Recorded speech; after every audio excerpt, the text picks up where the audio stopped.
तुम्ही इतक्या पावनभूमीमध्ये राहतात, तर या पावनभूमीमध्ये वाद मात्र खूप आहेत. म्हणजे पायथ्याशी आलं की मग तटकरे विरुद्ध गोगावले ही चर्चा किती दिवस आणि किती वर्ष रंगतीये. मग मध्येच तुम्ही स्टेजवर एकत्र येतात, मग आदिती काय माझ्या मुलीसारखीच आहे, मग आमच्यात काही भांडण नाही अशा स्वरूपाचं चर्चा होते. मग पालकमंत्रीपदाचा वाद सुटला असं म्हणतात आणि परत निवडणूक आली की तुम्ही दोघं एकमेकाच्या विरोधात उभे राहतात.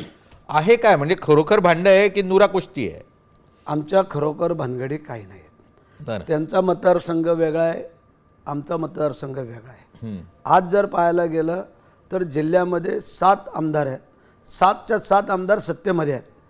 3 शिवसेना, 3 भारतीय जनता पार्टी आणि 1 राष्ट्रवादी काँग्रेस. त्यानंतर खासदार आमच्या युतीतले तटकरे, त्यानंतर तिकडं आमचे बारणे आहेत युतीमधले. मग तुम्ही मला सांगा विरोधक आहे कोण? परंतु आम्ही मागाशी सांगितलं आम्ही प्रामाणिकपणे काम करतो. ज्यावेळेला माणूस प्रामाणिक काम करत असताना ज्यावेळेला आमच्यावरती वेळ येते त्यावेळेला जर समोरच्याने त्याप्रमाणे जर नाही चालला तर मग माणसाला ती चिड येते. आमची वस्तुस्थिती काय होती, जर आम्ही तुमच्या वेळेला प्रामाणिक जर काम केलेलं आहे तर तुम्ही आमच्या वेळेला करावं ही आमची त्यातली. जर आम्ही तुमचं काम केलं नसतं, तुम्हाला आम्ही लीड दिला नसता, तुम्हाला विजय केलं नसतं, तर मग त्याचं प्रायश्चित आम्ही घेतलं असतं.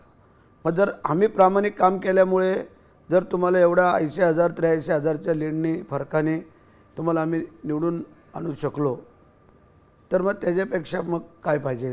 आणि मग आमच्या वेळेला ज्या वेळेला अशा काही दृष्टिकोन समोर आला त्याच्यामुळे मग दुःख झालं. आणि मग मी मागे सांगितलं, जर आपण चुकत नाही तर कधी घाबरायचं नाही. एखादी चूक झाली तर आम्ही नमस्कार करतो, 4 पावलं मागे सरकायची पण आमच्यामध्ये पात्रता आहे. म्हणून तो एक सामान्य शेतकऱ्याचा मुलगा इथपर्यंत पोहोचला ना. आमच्याकडे आहे काय? देश विदेशातील प्रत्येक घडामोडींचे लाईव्ह अपडेट मिळवण्यासाठी आता साम टीव्हीच्या सर्व सोशल मीडिया प्लॅटफॉर्मला लाईक, फॉलो आणि सबस्क्राईब करा. तसंच सर्व नोटिफिकेशनसाठी बेल आयकॉन प्रेस करायला विसरू नका.